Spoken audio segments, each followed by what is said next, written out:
Primero que nada, agradezco a CEJA ya la Universidad Católica y la Universidad de Chile la posibilidad de intervenir en tan importante tema.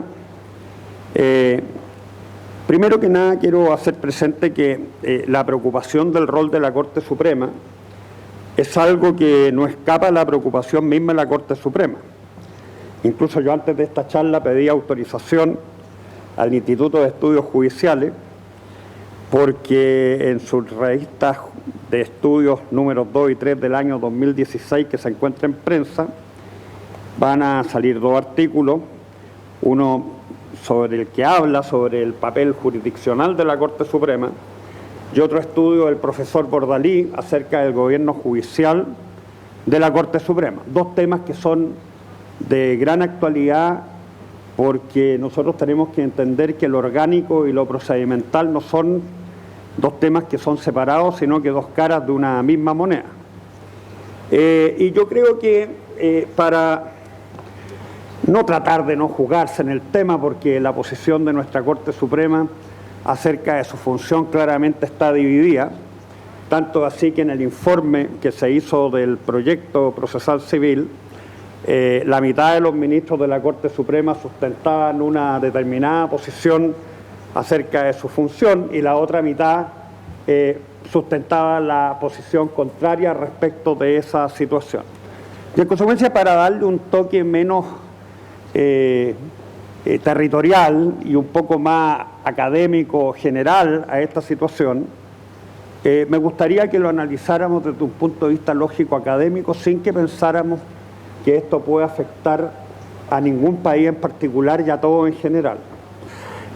Por lo demás, la discusión acerca de las funciones que tiene que cumplir la Corte Suprema ha llegado a afectar a los países más tradicionales. La Cámara de los Lores fue sustituida en Inglaterra precisamente porque se estimó que era conveniente hacer una revisión y una regeneración del máximo poder tradicional del common law para demostrar de que en definitiva, por mucho que las tradiciones estén arraigadas en el tiempo, no por eso no se pueden cambiar si es necesario incorporar los sistemas judiciales en justicias de carácter ya transnacional y que tienen que cumplir con determinados parámetros de carácter universal. Lo primero que yo creo que es bueno que nosotros nos pongamos de acuerdo, modestamente, ya que estamos en un tema de terminología, de que entendamos cuándo hablamos de Corte Suprema. Porque nosotros, a través de la historia, nos encontramos con Corte Suprema, Tribunal Supremo y Cortes de Casación.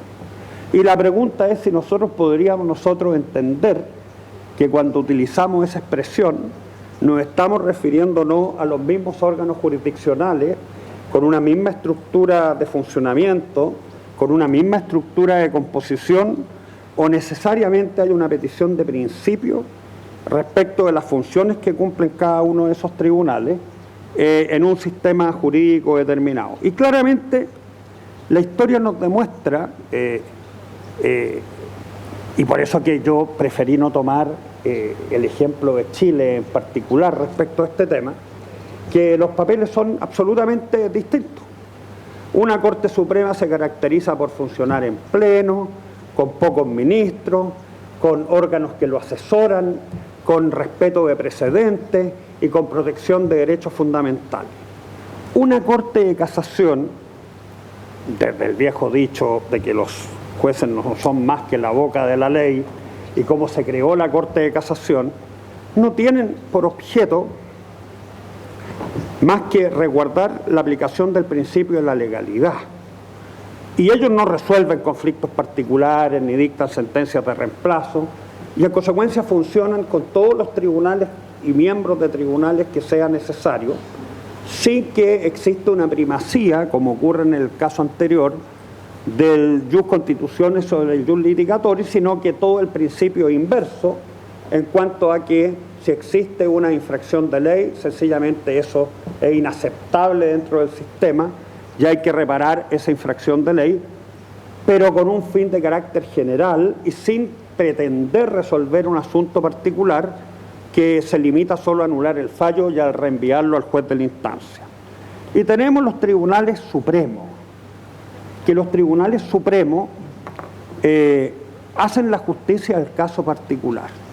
Y esa es una importancia fundamental de cómo yo me posiciono frente a un determinado conflicto. En consecuencia, en esos casos nosotros nos encontramos con un juez que tiene una visión óptica de hacer justicia en el caso particular. Y todas las limitaciones que nosotros podamos encontrar de separación de hecho y derecho, leyes ordenatoria liti y accesoria liti, son fronteras muy endebles, ¿no es cierto?, dentro de nuestra jurisprudencia, porque en definitiva la función de ese tribunal es resolver asuntos particulares. Y eso influye mucho también en la visión de la composición de los tribunales. Si nosotros tenemos una Corte Suprema, que es el emblema, el que tiene que señalar las pautas generales, generar jurisprudencia, es impensable que le integren miembros que no formen parte del Poder Judicial. Porque la Corte Suprema tiene un rol de carácter funcional, no jerárquico, y en consecuencia sienta pautas generales acerca de la resolución de esos conflictos. Digámoslo en otras palabras, ¿ustedes conocen alguna Corte Suprema que tenga abogado integrante? Para ponerlo en casos ejemplares. ¿O ustedes conocen que la Corte Suprema pueda delegar en terceros determinadas funciones o todo se estructura en torno a los ministros de la Corte Suprema? Eso está íntimamente asociado a la forma de funcionamiento. En los tribunales de casación, en que importa resolver los asuntos, tenemos multiplicidad de salas, gran cantidad de ministros, enormes fallos que se dictan sobre determinadas materias. ¿Y para qué hablar en los tribunales supremos? En los tribunales supremos, que resuelven asuntos particulares, podemos llamar a abogados integrantes, subrogantes, suplentes, todo lo que ustedes quieran, porque el énfasis no está puesto en la resolución de un asunto con vista a interés general, sino que en la resolución de asuntos con vista de carácter particular. No me voy a detener en dar las cifras de lo que nosotros tenemos. Ahora, la evolución que nosotros hemos tenido en cuanto a principio no ha sido muy clara.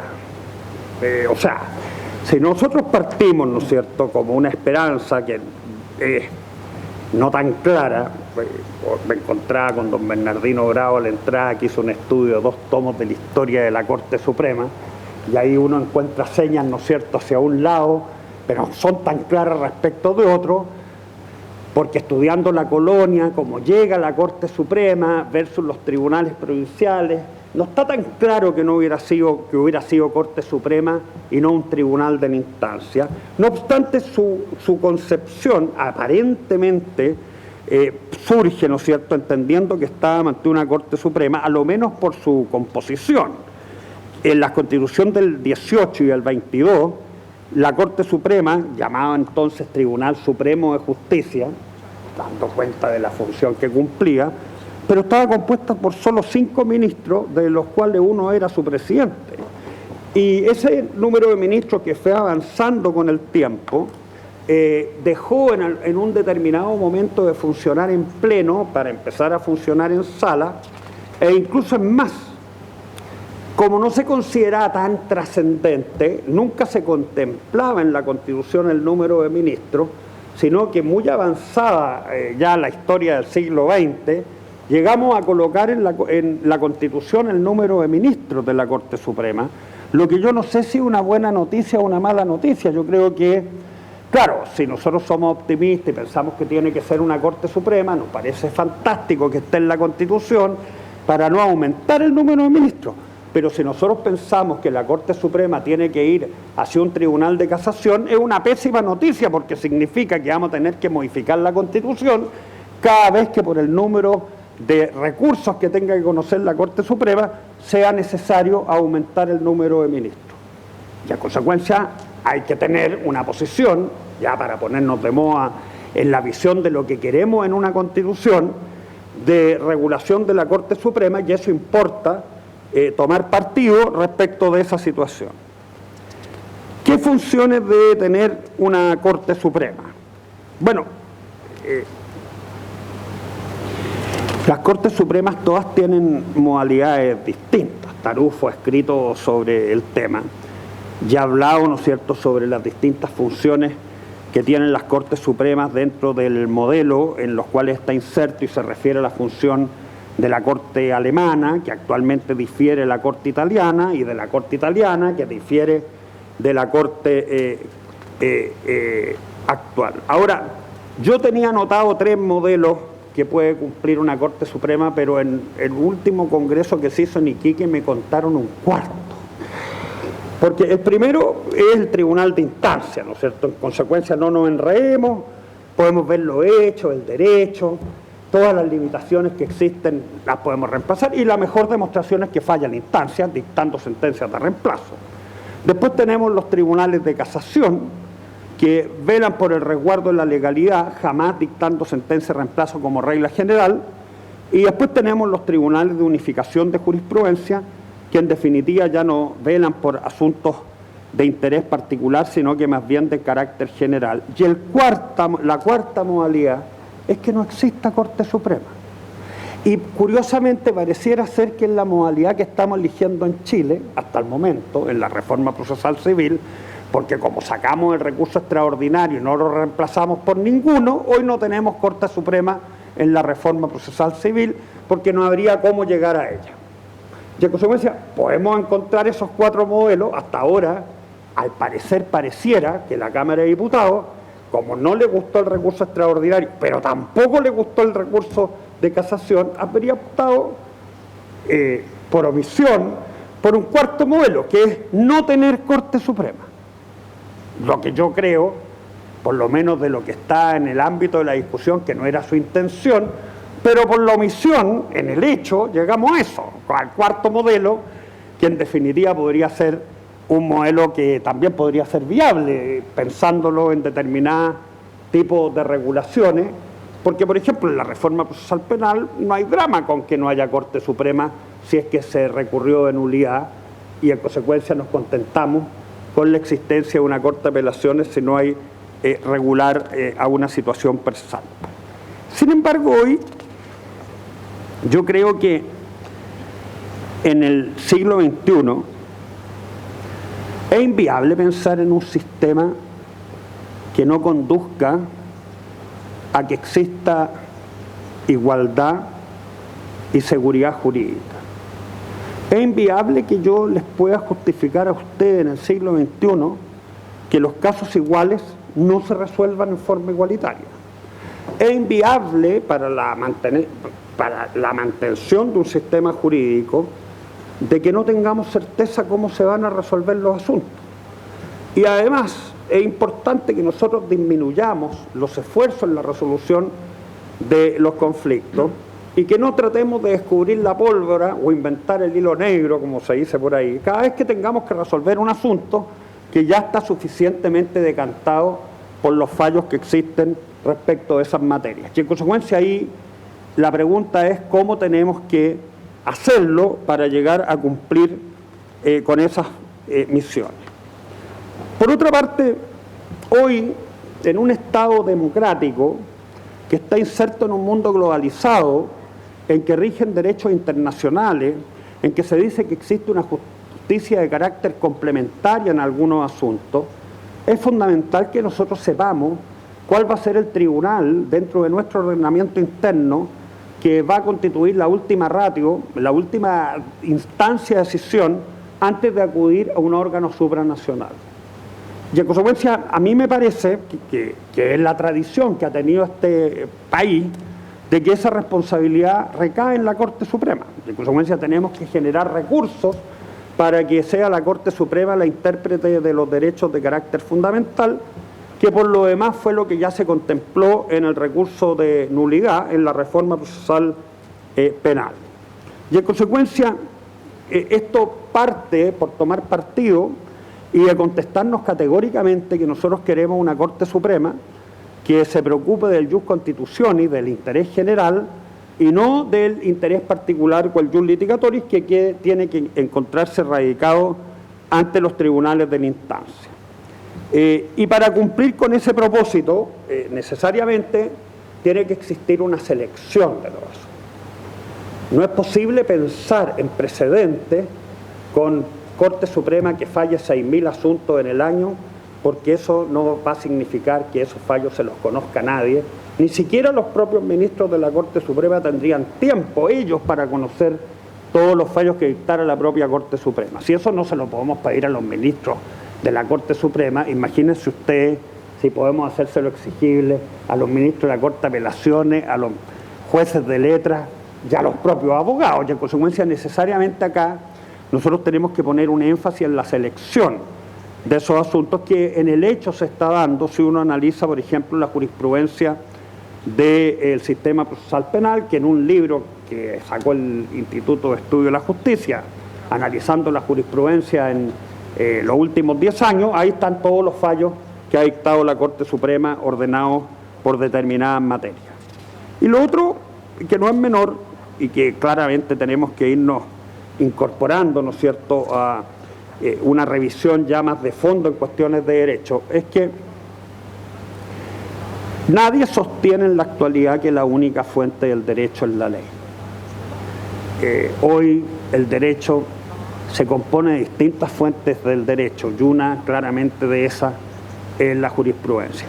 Nadie sostiene que en nuestro sistema occidental la ley tenga la misma fuerza que la jurisprudencia, pero a que la ninguneemos como para sostener que no tiene ningún valor, ni siquiera cuando nosotros tenemos que forzar la racionalidad en la fundamentación de las decisiones, obviamente que tiene que existir un reconocimiento, a lo menos en el plano argumentativo, ya no de fuerza, respecto a la existencia de la jurisprudencia, porque si no es imposible que nosotros podamos hablar de que exista un sistema de carácter coherente. Respecto a la revisión de los hechos, me someto plenamente a la brillante exposición que se efectuó anteriormente sobre los papeles que tienen que cumplir, si ese papel tiene que cumplir la Corte de Apelaciones respecto a un tribunal de primera instancia. Ustedes comprenderán que hablando la Corte Suprema, que estaría conociendo en una tercera instancia, ya recontra alejada y con un fin de carácter general y no de un fin de carácter particular, es evidente que jamás podríamos entrar en una revisión de hechos ante el tribunal, sino que solo de revisión de razonamiento que se aparte a la lógica en su resolución.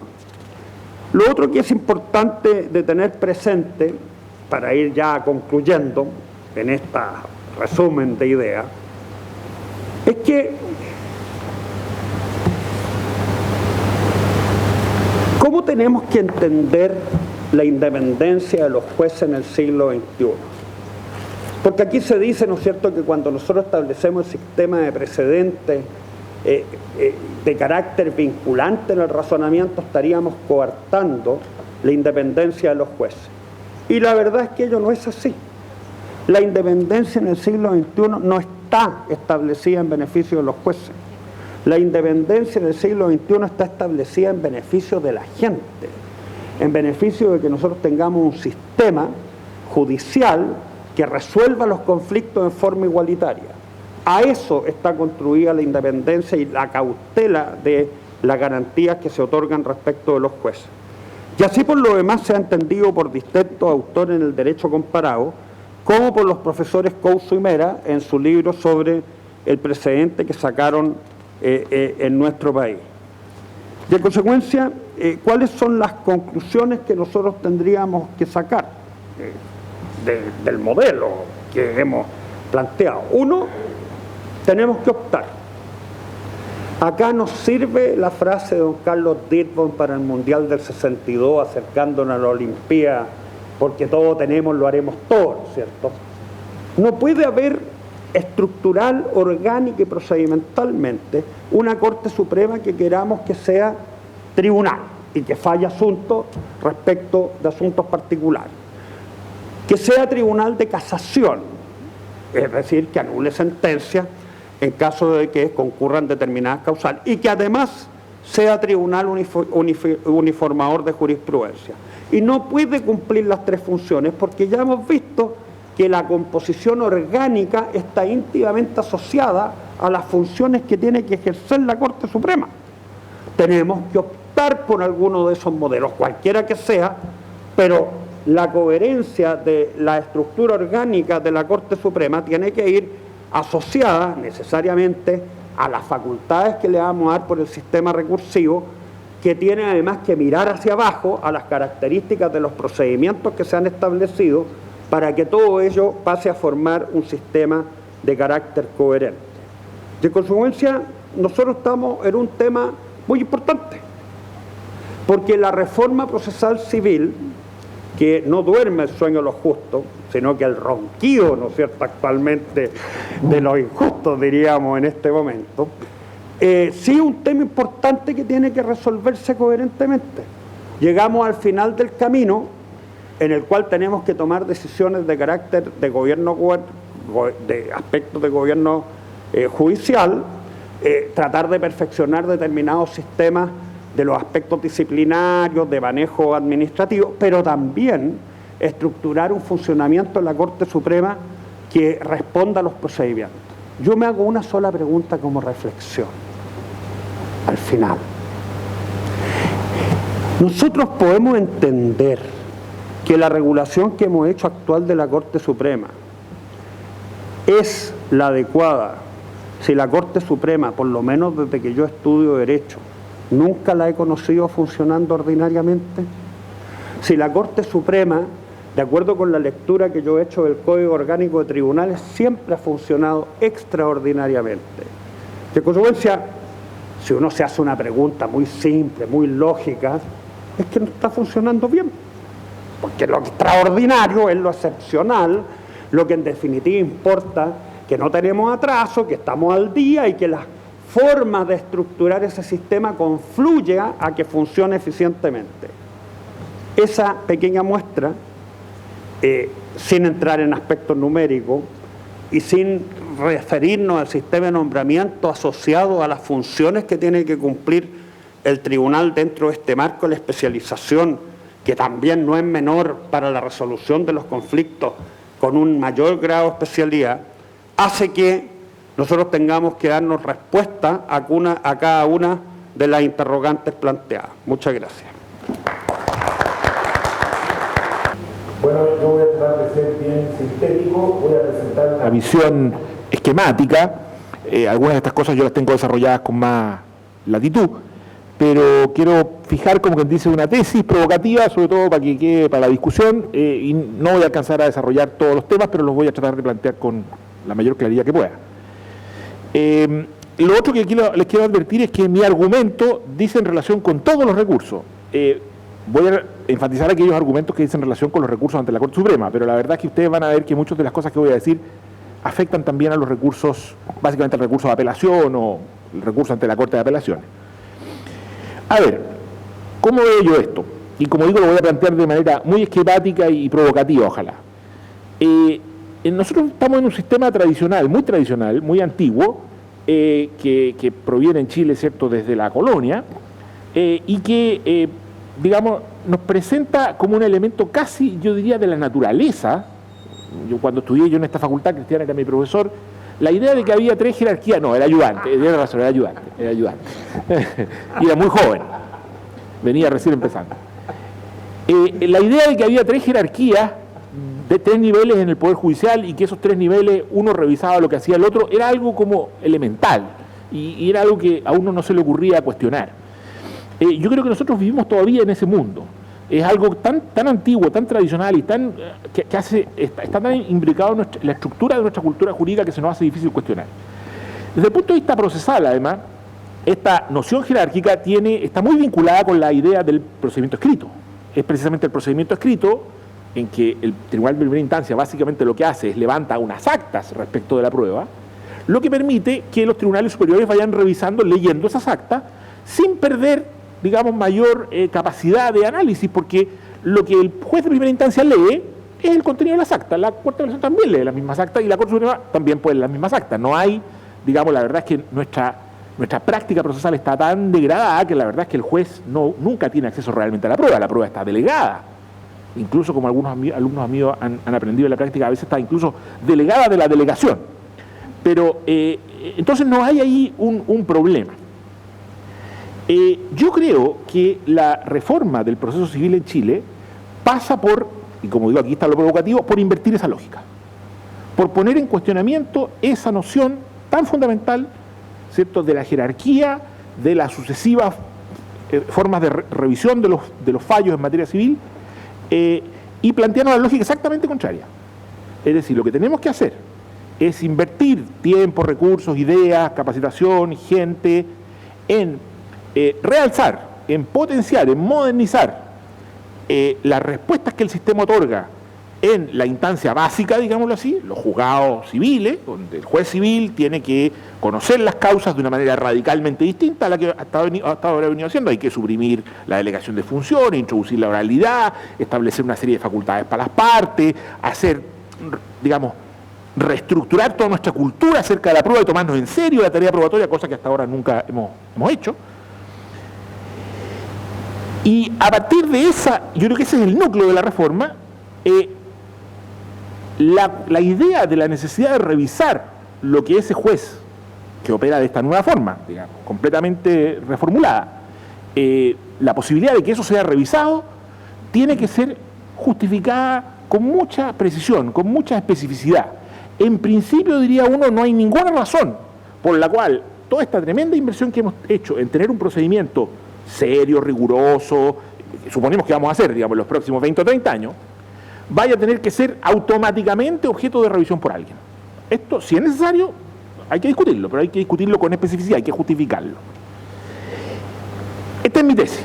Y voy a dar, como que dice, lo que yo creo que son los argumentos que están, y creo que esta idea tiene que estar en el centro de la reforma. Creo que la reforma, con la cual estoy en muchos aspectos de acuerdo, precisamente uno de sus problemas que tiene es que no razona de este modo. Sigue razonando, en mi opinión, en la lógica tradicional. Cuestiona algunas cosas, relativiza algunas cosas, pero sigue funcionando en la lógica tradicional de asumir que la jerarquía y los tres niveles son parte, como quien dice, de la estructura del sistema. ¿Cuáles son los argumentos por los cuales yo creo que tenemos que hacer esta inversión lógica de manera de pensar? Primero, porque yo creo que el principal objetivo de la reforma de nuestro sistema de justicia, de proceso civil, y creo que el principal defecto de nuestro proceso civil hoy día es el problema, yo diría dos problemas, el problema de la oportunidad y el problema de los costos. El problema que tiene nuestro sistema civil hoy día es que no le sirve a nuestros ciudadanos para resolver sus conflictos civiles. Este es el problema.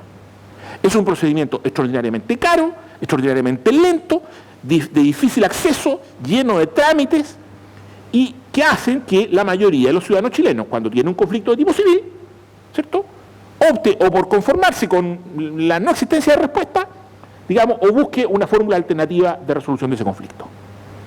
Los tribunales civiles hoy día se están, digámoslo así, muriendo de irrelevancia. Nadie acude a ellos, a lo menos para la resolución de los conflictos civiles de carácter, digámoslo así, contencioso. Los tribunales civiles se han transformado, esto lo han dicho muchos autores, no es una novedad, en oficinas de cobranza de las instituciones financieras. Y la verdad es que si uno se mete a la composición de lo que está llegando a los tribunales civiles, se encuentra con que la existencia de procedimientos civiles contenciosos, que es lo más complejo y que es para, digámoslo así, lo que hemos diseñado un sistema con estas características, llega muy excepcionalmente. Y además, en los pocos casos que llegan, no terminan normalmente en sentencias, sino que en otro tipo de soluciones. Y en cambio, si nosotros vamos aquí a la calle, digamos, nos encontramos con que los ciudadanos chilenos están llenos de conflictos civiles.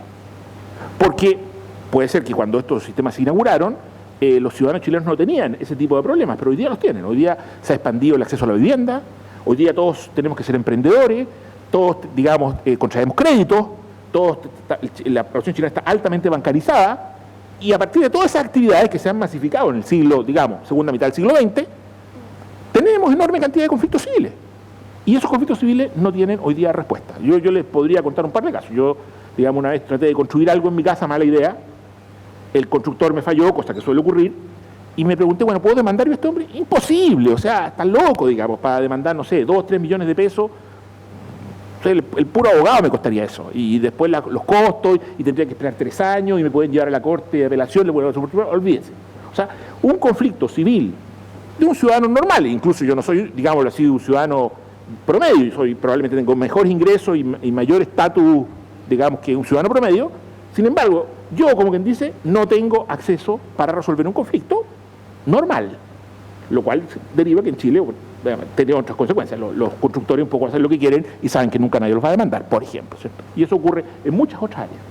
Bueno, entonces, en mi opinión, el primer desafío de nuestro proceso civil es disminuir dramáticamente los costos y las demoras de los procedimientos. Ahora, para esto hay que hacer muchas cosas, pero una de las que hay que hacer es poner en cuestión el sistema recursivo, que es una de las principales causas de demora y de elevación de los costos. O sea, clarísimamente. Entonces, digámoslo así, si alguien quiere y tiene una buena razón por la cual hay que tener un recurso, bueno, tiene que entender que esa buena razón tiene que ser tan potente que tiene que justificar, digámoslo así, ir en contra de uno de los principios básicos de funcionamiento del proceso civil, que es la oportunidad y los bajos costos. Entonces yo diría que esos dos criterios, que en mi opinión son los principales, ya, como quien dice, ponen contra el rincón la idea de un recurso. Tercer argumento, debido proceso. Este argumento se suele usar como uno de los fundamentos de la necesidad de la existencia de recursos en el proceso civil. Yo creo que este es un argumento completamente falaz. Yo creo que no existe tal cosa como un, digámoslo así, derecho o una garantía de debido proceso consistente en la posibilidad de recurrir contra la sentencia en materia civil. Yo sobre esto he escrito largamente, tengo un artículo que lo vamos a publicar, a mí me parece que es clarísimo que no existe tal cosa, ¿cierto? Ni en la Constitución, ni en, de hecho, nuestro Tribunal Constitucional así también lo ha dicho, pero tampoco existe en los tratados internacionales, no existe en las tradiciones jurídicas, digamos, más importantes. En nuestro sistema existe un derecho al recurso en materia penal para el condenado, pero no existe tal cosa, lo cual no quiere decir que por razones de política pública yo puedo considerar conveniente establecer recursos en algunos casos civiles, pero tengo que justificarlo. No puedo invocar una razón de debido proceso, y creo que los que parte de la doctrina nacional la invoca, sostiene que aquí hay una necesidad de debido proceso, no solo chileno, esto es algo más o menos general en lo que podríamos llamar el ámbito latinoamericano sureuropeo. Yo creo que es una noción totalmente errada que hay que descartar, digamos. Al revés, el problema del debido proceso en materia de recursos es que los recursos, sobre todo en el marco de una tradición como la nuestra, pueden terminar poniendo en cuestión las garantías del debido proceso que nosotros vamos a establecer en materia civil y que se van a expresar fundamentalmente en el proceso, digámoslo así, de la instancia básica. Nosotros vamos a establecer allí, vamos a fortalecer el derecho a la defensa, vamos a establecer una serie de facultades para las partes, para, por ejemplo, controvertir la prueba, para, digamos, presentar argumentos, vamos a fortalecer la independencia judicial, perdón, la imparcialidad y la independencia del juez, digamos, vamos a establecer el principio de la publicidad. Bueno, el problema es que si un sistema de recursos, digamos, más o menos tradicional se nos cuela, puede terminar destruyendo estas garantías que hemos establecido en la instancia, digamos, básica, y por lo tanto yo diría que el problema del debido proceso no es cómo establecemos un derecho al recurso, que es muchas veces como se plantea desde la doctrina, sino es cómo, si queremos establecer un derecho al recurso, ese derecho al recurso respeta, ¿cierto?, no cuestiona las garantías que hemos establecido en el funcionamiento fundamental del sistema. Yo creo que hay más argumentos, pero déjenme decirle un último, creo que podríamos ir más allá, pero para ser esquemático. El tercer argumento, el cuarto argumento, yo creo que es un argumento, digámoslo así, vinculado con el cambio de los paradigmas, digámoslo así, político y de la jerarquía al interior de la sociedad chilena. Yo creo que esta noción tradicional de los tres poderes, de una Corte Suprema, que es la que en definitiva prácticamente tiene el monopolio de la resolución en última instancia a todos los casos, es una noción extraordinariamente elitista y centralista, que tiene que ver con una estructura del Estado muy centralizada, que fue propia de, por supuesto, la monarquía española y luego el Estado chileno del siglo XIX y gran parte del siglo XX. Es una estructura, además, extraordinariamente regionalmente muy concentradora. Esto significa que, digamos, que hay que venir a litigar a Santiago. Y eso significa que los abogados de Santiago son los abogados que van a tener siempre el acceso, digamos, la llave a las resoluciones en última instancia. Esto significa, si yo fuera provinciano, que no lo soy, yo, digamos, me levantaría contra esto, digamos. O sea, diría, bueno, pues si yo presenté un caso en Punta Arenas, lo gané en primera instancia, fui a la Corte de Punta Arenas, la volví a ganar, resulta que la contraparte me puede traer a Santiago y yo tengo que o contratar a un abogado de Santiago o venirme a Santiago a litigar. Me parece que es algo que habría, digámoslo así. Yo creo que lo que está ocurriendo en nuestra sociedad, que es esta noción de mayor igualación, que es el cuestionamiento a todas las élites, y la necesidad de las élites de justificar su aporte, no solo por... Yo no mando porque resulta que yo soy yo, digamos, ¿cierto? Sino que un poco la tradición, sino que aquí hay que justificar en qué aporto yo. Bueno, hace que en principio de nuevo se invierta la lógica. Si alguien quiere que la Corte Suprema intervenga, que puede ser razonable que en algún caso lo haga, tiene que dar razones muy específicas de cuál es el aporte que hace y no puede invocar una lógica de puro poder, que yo creo que, digámoslo así, en nuestro sistema judicial está allí, digamos, es como el elefante sentado en el escritorio, digamos. De hecho, han habido ocasiones en que la propia Corte prácticamente lo ha dicho así, aunque hoy día yo creo que hay mucha revisión de esos criterios. Bien, ustedes dirán, bueno, pero este señor entonces no quiere que haya ningún recurso. No, yo creo que sí, que puede haber algunos recursos, que puede ser necesario establecer algunos recursos, excepcionalmente, en algunos casos, de manera muy justificada. No voy a entrar yo aquí a justificar en qué casos, no en todos, creo yo que debe haber algún recurso de apelación. Restringido, en hipótesis específicas, no un recurso de apelación amplio, un recurso que requiere argumentación, que requiere ciertos argumentos, que requiere invocar ciertas causales. Digamos, menciono básicamente, yo creo que hay temas de certeza, en algunos casos, en que las necesidades de certeza, en algunos casos muy complejos, puede sobrepasar la necesidad de oportunidad y de costo, también en casos en que a lo mejor los costos ya son altos, digamos, entonces puede requerirse en algunos casos que haya una revisión. También me parece que hay en algunos casos, o hay algún fundamento, pero no lo voy a alcanzar a desarrollar ahora, de derecho a defensa, ¿cierto? Hay, en algunos casos pienso que es posible argumentar que para una defensa efectiva puede ser necesario la existencia de revisión en algunos casos especialmente complejos, digamos, por supuesto. Creo que es indispensable que haya un segmento importante de casos sin recursos, de única instancia. Estoy pensando en todos aquellos casos en que la cuantía exige procedimientos muy rápidos que, de no tener esa rapidez y ese bajo costo, directamente impiden el acceso. Pero podríamos desarrollar esto, no es materia, como digo, me voy a centrar más bien en cuándo creo yo que sería justificable la intervención de la Corte Suprema. Y en esto no estoy tan distante de lo que mencionaba Cristian. Yo creo que lo que él apunta, yo tendería a estar de acuerdo. Pienso que la consistencia, la predictibilidad, ¿cierto? Son en general los principios que podrían justificar que se diseñara un recurso restrictivo, excepcional. Estoy también de acuerdo con él, de una admisibilidad selectiva, o sea, que la propia Corte pueda definir, ¿cierto?, qué casos, en los casos en los que se requiere una intervención para clarificar algunos tópicos que han sido objeto, por ejemplo, de mucha dispersión entre las Cortes inferiores, digamos, o incluso entre los propios tribunales. Y me parece que un modelo de ese tipo a mí me parecería satisfactorio. Pero siempre en esta lógica de restricción. El problema es que lo que ha ocurrido, en mi opinión, yo he participado en algunas comisiones y en muchas discusiones sobre esto, es que, digamos, a veces cuando se acepta el principio de la intervención de la Corte Suprema, rápidamente, digámoslo así, se empiezan a expandir estas hipótesis.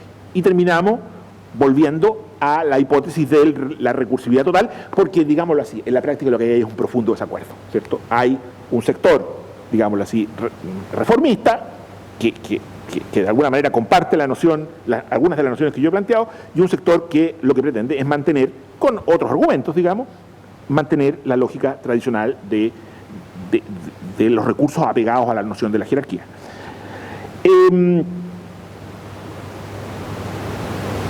Y por último, y con esto termino, yo diría que lo que no podemos desconocer, y me parece a mí que fija un parámetro ineludible para un sistema institucional y jurídico que quiera tener mínima consistencia, es que ya en esta materia se fijó un parámetro muy claro en materia penal. Y no tiene ningún sentido, ni ninguna justificación, que en un país cualquiera existan, digámoslo así, más posibilidades de recursibilidad en materia civil que en materia penal. Es decir, de hecho, toda la tradición en general indica, o en todas las tradiciones jurídicas, ¿cierto?, las garantías básicas, la posibilidad de reclamo, la necesidad de mayor certeza, están definidas en materia penal. Y algunas de ellas, siempre que se justifique, se pueden transferir a materia civil. Pero decir, mire, aquí en Chile nosotros nos preocupa más cometer un error cuando adjudicamos una cuestión contractual que cuando condenamos a alguien a la cárcel, es impresentable. De hecho, yo creo que si se llegara a establecer un sistema recursivo más generoso en materia civil, ¿cierto?, al día siguiente uno podría ir a reclamar al Tribunal Constitucional o a alguien más y decir, mire, a lo menos deme las mismas garantías en materia penal. Yo me parece que esto no resiste. Desgraciadamente aquí en Chile, como tenemos esta cosa de la separación de las disciplinas, podemos hacer estas discusiones como si no existiera la otra disciplina. Pero la verdad es que si uno lo piensa un poquito, ¿cierto?, tener en cuenta lo que ha ocurrido en materia penal es fundamental desde el punto de vista constitucional, institucional, de la gradación de las garantías del debido proceso, y a mí me parece, por lo tanto, que todo el juego debiera hacerse, como quien dice, desde los recursos en materia penal, como quien dice, hacia abajo. ¿Eso qué quiere decir? Un solo recurso, con causales excepcionales, ante la Corte de Apelaciones o ante la Corte Suprema, pero no, digamos, las dos posibilidades, bueno, y otras características que podríamos. Ese como que tiene como tope máximo. Yo creo que en materia civil, además, hay que establecer muchas hipótesis y ahí habría un elemento hacia abajo en las cuales no sería conveniente establecer ningún tipo de recurso. Muchas gracias.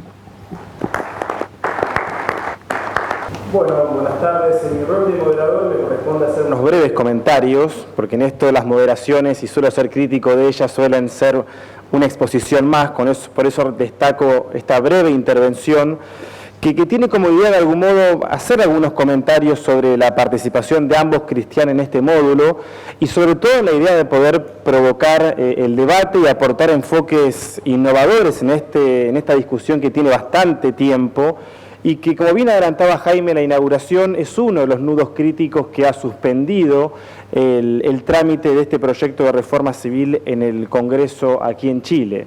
En primer lugar, destacar la importancia de este módulo, es decir, el por qué es importante dimensionar cuando hablamos de la reforma civil cuál es el trabajo que hacen las Cortes Superiores. Y en primer lugar porque naturalmente la proporción de casos no penales, para ponerlo en términos amplios, es realmente mucho mayor a los casos que son penales propiamente. En esto la experiencia comparada nos demuestra que prácticamente en todos los países los casos civiles, en su concepto amplio, están entre el 60 y el 80% de los casos que gestiona el sistema y que en consecuencia se trasladan a los casos que recibe una Corte Suprema. Con lo cual, en primer lugar, también poner en dimensión y en números por qué es importante clarificar el trabajo que hacen las Cortes con los casos civiles. Y en segundo lugar, me interesaría destacar la importancia, algo que decía Cristian Riego recién, y es que en gran medida la dilación de las respuestas a los casos civiles terminan generando un escalamiento de estos conflictos que bien pueden generar nuevos casos civiles o en otros casos también que ese conflicto se traslade a la jurisdicción penal. Y hoy en día vemos en muchos casos de la jurisdicción penal casos que se inician como conflictos entre particulares pero que luego se convierten en delitos y es por ello que tramitan dentro de la jurisdicción penal. Esto tiene que ver precisamente con respuestas que llegan en un tiempo muy tardío o recursos o un sistema de recursos que impide al menos judicialmente terminar ese caso. Por eso me parece importante mencionar estos dos elementos que a mi juicio significan o de algún modo le dan la importancia a este panel. ¿Cuáles son los dos elementos fundamentales que a mi juicio han trabajado ambos cristianos y que me interesa destacar? En primer lugar, pensar el recurso desde una estructura organizativa, judicial, vertical u horizontal. Y en esto la forma en que nos posicionemos y nos aproximemos al debate cambia radicalmente la estructura y los alcances del recurso. En esto las nuevas ideas y la experiencia que en penal hemos tenido en estos últimos 20 a 30 años en nuestros países nos indica de que hay alternativas para poder configurar recursos horizontales, es decir, el control entre pares. Y de ahí que todo este debate entre hecho y derecho que se ha generado y que en mi país, al menos en Argentina, hasta hace no mucho tiempo atrás en materia penal aún lo teníamos, tiene que ver con cómo concebimos de algún modo el control. Si vamos a pensar que dentro de la investigación preparatoria civil vamos a restringir cuáles son las causales de recurso y al mismo tiempo frente a la sentencia vamos a reconocer de que alterar el derecho significa alterar los hechos y viceversa, con lo cual reconocer de que nada obstaría a que un juez par del que ha resuelto pueda controlar esa resolución, y en esto, al menos antes de ingresar a la Corte Suprema, tendríamos una alternativa que de múltiples aspectos, tanto financieros o de recursos humanos, nos permitiría aprovechar el recurso existente, lo cual significaría en su consecuencia alterar la estructura organizativa del Poder Judicial y pensar en colegios de jueces o juzgados de múltiple intervención o de múltiple conformación, como ocurre aquí con sus matices con los juzgados de garantía en lo penal o con los juzgados de familia, pero esto que estoy diciendo tiene que ver ya con horizontalizar realmente esta idea de la estructura judicial que Julio Mayer, al menos en materia penal, ha trabajado hace muchos años y que algunos países han avanzado en materia penal y lentamente en lo civil, pero creo que, y coincido absolutamente con ambos, de que la estructura organizativa de algún modo nos demarca cuáles son los alcances del recurso.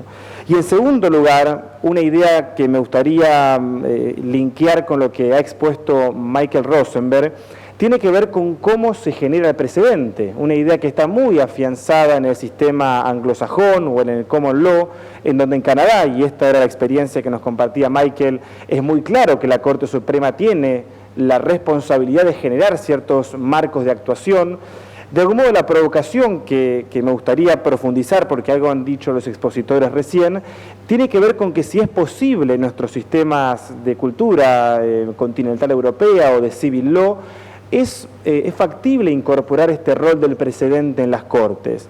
En mi opinión yo creo que sí, pero que exige que los magistrados o ministros, según se denominen en cada país, en este caso en Chile los magistrados de la Corte, tengan bien claro los criterios de selección de casos y de algún modo en dónde van a focalizar los esfuerzos en determinados años. Y esto exige, luego podemos ver las diferentes alternativas de conformación de las unidades de admisibilidad, pero sí tener muy claro qué casos se van a seleccionar y de algún modo cuál es el rumbo que se va a marcar. Con lo cual en esto, y para ser consistente con lo que le planteaba al inicio de ser simplemente un moderador y hacer algunos comentarios, me interesaba destacar estas 4 nociones, 2 vinculadas a la importancia de este módulo y 2 sobre caminos alternativos que Cristian Maturana y Cristian Riego han marcado y que me interesaba profundizar.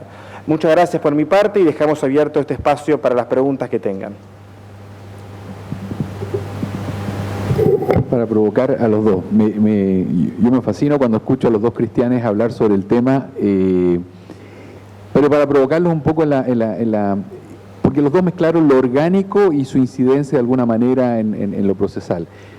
Si, Cristian Maturana, pudieras eliminar a los abogados integrantes de la Corte Suprema y eventualmente incluso disminuir el número, pongamos en ese mundo teórico de desastre político porque sería muy poco viable eso, pero ¿en qué modelo en definitiva estarías pensando como el más adecuado de las alternativas? O sea, quisiera que no te restringieras a partir de lo que tenemos hoy, sino que derechamente pensaras qué modelo de Corte Suprema ves tú como la que más podría aportar realmente a un proceso civil reformado en Chile.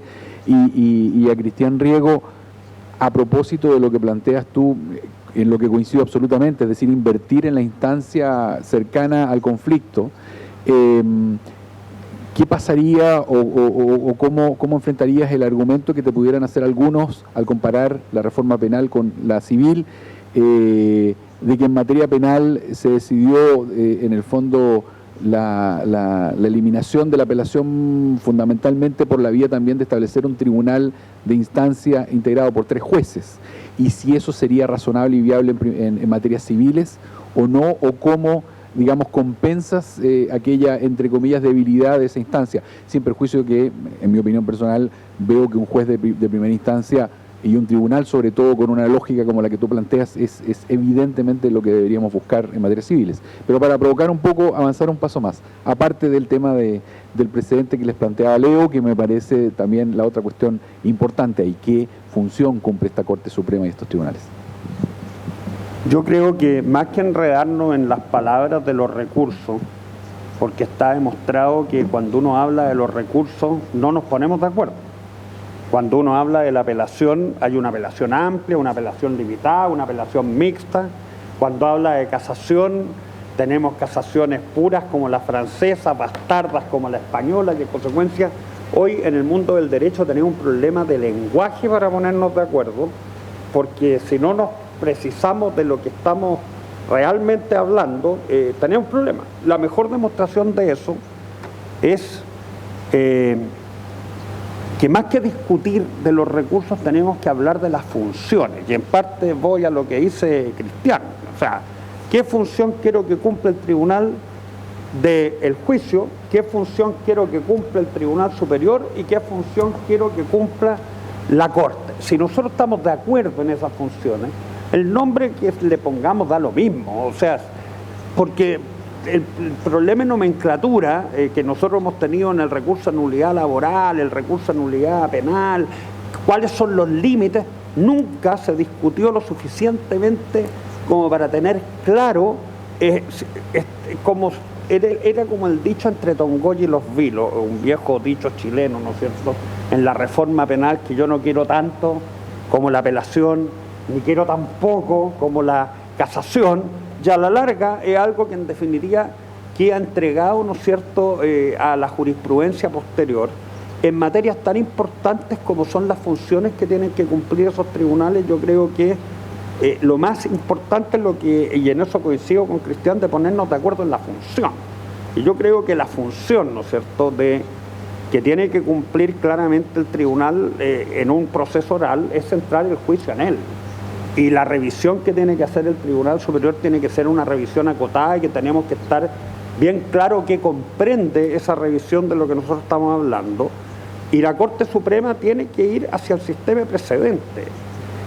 Cuando nosotros pensamos en estas culturas que en definitiva no se pueden integrar, y que nosotros decimos que el civil law por un lado y el common law con el otro, el Tribunal Europeo de Derechos Humanos ha funcionado lo más bien con el sistema de precedentes y tiene una cultura integrada del common law y del civil law, pero tuvo la voluntad de generar un sistema de precedentes, de razonamiento, de cómo tenía que implementarse el alcance de las normas dentro de la Comunidad Europea. Y para eso nosotros podríamos llegar a una solución súper simple, si esa es la función, de funcionar con las 3 salas de la Corte Suprema, con miembros permanentes en el funcionamiento ordinario, una penal, otra civil y la otra laboral o asuntos varios, con miembros permanentes que no puedan cambiarse de una sala a otra, y dedicados fundamentalmente al ejercicio de esa labor, teniendo claro que esa es su función, y claramente ahí los criterios de la responsabilidad de esa selección los va fijando incluso el propio criterio de la Corte Suprema. Ella misma va fijando, cada una de esas Cortes Supremas va fijando criterios objetivos de selección, y que además rompe eso con el diálogo, porque el diálogo que nosotros podríamos tener ante los tribunales es un diálogo entre particulares.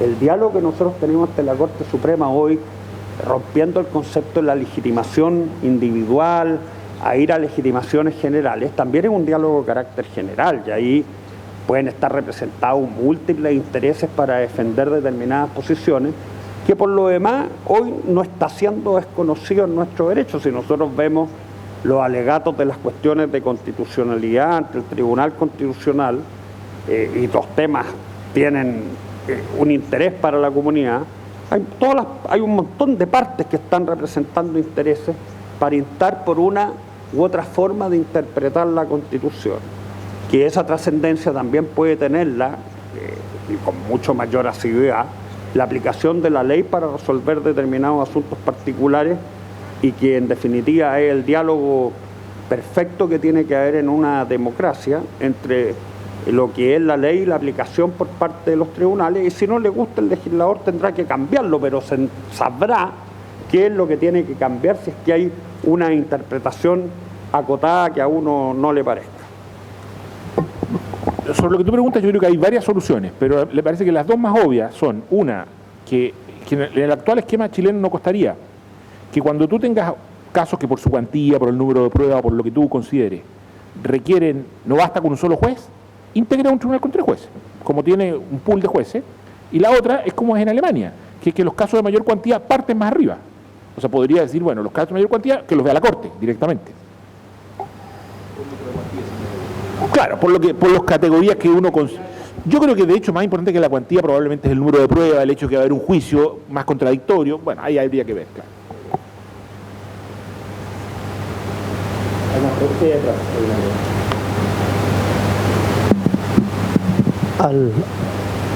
Buenas tardes. Al profesor Rosenberg me gustaría hacerle una pregunta. Un concepto que usted planteó que me parece algo extraño a la realidad jurídica y a la práctica jurídica chilena. La deferencia respecto del juez de instancia. Me interesaría que pudiese ilustrarnos sobre cuáles son los soportes culturales que permiten esa deferencia. Usted ya insinuó algunos, la cercanía con los hechos, la especialización, incluso algún elemento de costo, pero sospecho que hay algunos otros que en Chile podrían no estar presentes. Por lo demás podría casi anticiparle que como criterio comparativo en Chile el concepto es la desconfianza respecto del juez de primer grado y no la idea de deferencia. Por eso desde cuando en cuando las reformas fracasan porque se gatilla la idea de que el juez de primer grado, no obstante ser especializado, no el de segunda, debe ser corregido por el de segunda instancia. Esa es mi pregunta. Well, I think that there may indeed be cultural differences in terms of how we examine these questions and the need for specialization at one level and error correction at another. But I think ultimately it's just a question of the degree of deference that we accord. So you spoke about specialization. For administrative spheres, we really do count on specialization almost as a world unto itself. The courts are an exceptional intervention in that process. It is almost as though we've removed some of these matters from the usual judicial process in order to make the matter more accessible and to decrease the cost to society of addressing it. And that's just completely different than what we have in our courts, where we trust our trial judges with facts and fact-finding. And that specialization that comes of that is one that comes of really repeating that exercise time and again and understanding how to handle a witness and understanding how to assess proof. And what's particularly interesting in listening to the presentations here in the discussion of what the role of a Supreme Court should be is that our Supreme Court in Canada has stopped being a court of error correction many years ago. It is a court where leave is required on appeal and leave is only granted to appeal where there is a matter of national importance. And so we're talking for the most part about questions of law, very few questions of fact. And so the specialization that happens as you go up in appeals is one that is born of necessity in order to conserve resources. So it really is a hierarchy of specialization forced at the lowest level at the administrative tribunals, and then fact-finding judges, and really as you go up, it becomes one of narrower points of law.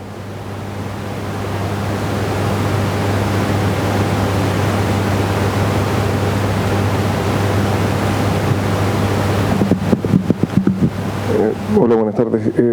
Una pregunta muy sencilla para los tres panelistas. ¿Qué importancia al momento de decidir el modelo de revisión de decisiones se le atribuye a la mínima pendencia? Estamos frente a conflictos obviamente de carácter civil y comercial. que supone un grado de rapidez en la resolución del conflicto, toda vez que hay negocios involucrados, hay obras, hay el progreso del país, la prosperidad está involucrada. Al momento de decidir, porque jurídicamente podemos optar por muchas opciones, pero cuando uno elige criterios de elegibilidad, ¿se toma en cuenta eso al momento de decidir?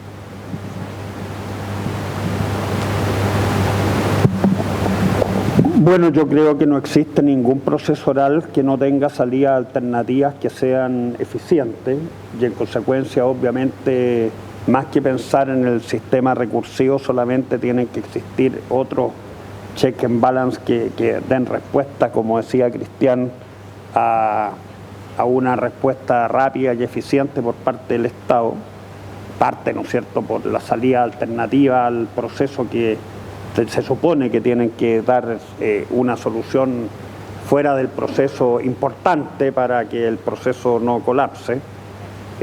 Dentro de la reforma nosotros planteamos también que para que los jueces no se desgasten en actividades que no son jurisdiccionales, importa, ¿no es cierto?, cambiar una forma de ejercicio de determinados procesos, particularmente del proceso de ejecución.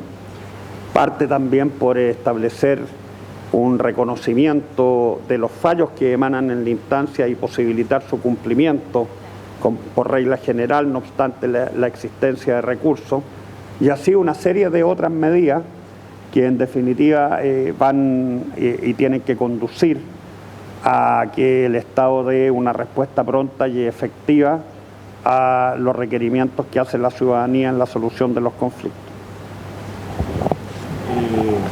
A ver, claro, yo creo que en esto habría que hacer un cambio muy radical, porque yo creo que si analizamos el rol del proceso civil en el contexto social, esto se fortalece mucho, digamos. La idea de poner énfasis en la oportunidad y en los bajos costos en relación, por ejemplo, con la evitación del error. Yo creo que desde el punto de vista social, el tema central es la posibilidad de tener un sistema de decisión de conflictos de carácter civil que activen el comercio, que permitan a la gente tomar decisiones, seguir funcionando, que hagan efectivas las responsabilidades en tiempo y a costos bajos. Eso es lo que produce los efectos positivos, como quien dice, de la justicia civil. Y este es un tema que en Chile no se ha discutido todavía, pero que yo creo que pronto, de hecho se está empezando a discutir, y yo creo que la reforma sería la oportunidad de hacerlo, a pesar de que la reforma ha rechazado entrar en ese tema, que es el tema de cuánta certeza necesitamos para decidir los casos civiles. Y yo creo que todo el derecho comparado nos indica que la certeza que necesitamos para los casos civiles es mucho más baja que para decidir, por ejemplo, los casos penales.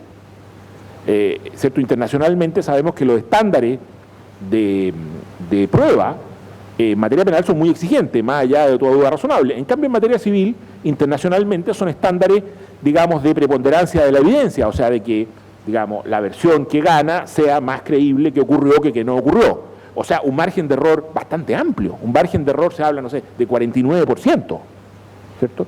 Entonces, si esto es así, esto es así en el mundo, digamos, porque precisamente el énfasis está en tener una decisión percibida como legítima, rápida, a un costo razonable para que el comercio, la vida pueda seguir funcionando. Y estamos dispuestos a aceptar márgenes de error amplios.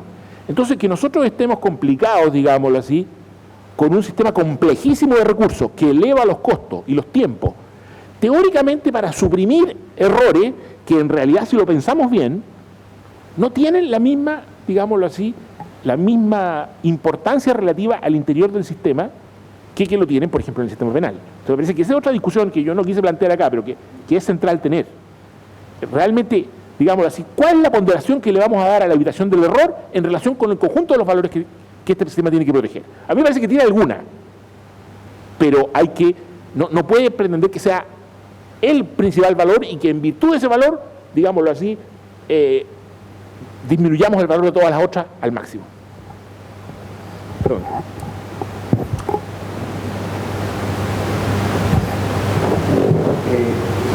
No, un aporte muy menor que este es un sistema civil, no solo un sistema procesal civil. Y a propósito de lo que decía Cristian, hoy nosotros estamos cambiando el Código Civil con legislaciones complementarias. En consecuencia, hoy hablar de los parámetros cuando estamos estableciendo una responsabilidad objetiva o una responsabilidad del productor por el producto.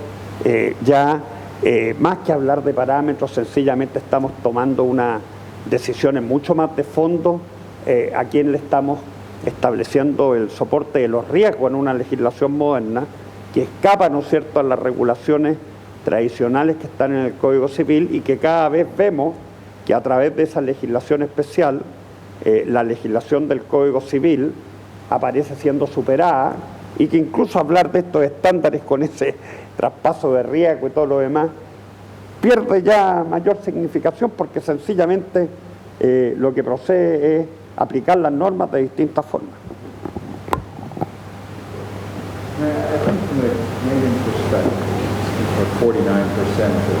Margin for error in a civil decision that is decided on a balance of probabilities.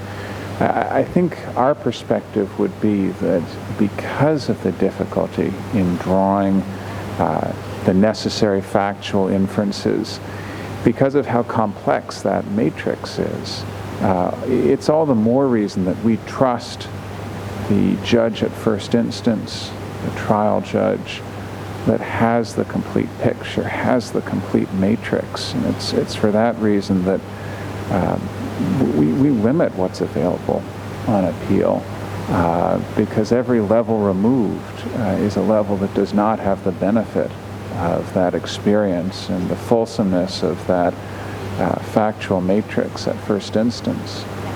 And so it's in particular because of the large margin of error in civil cases that we do place so much trust in the initial decision maker.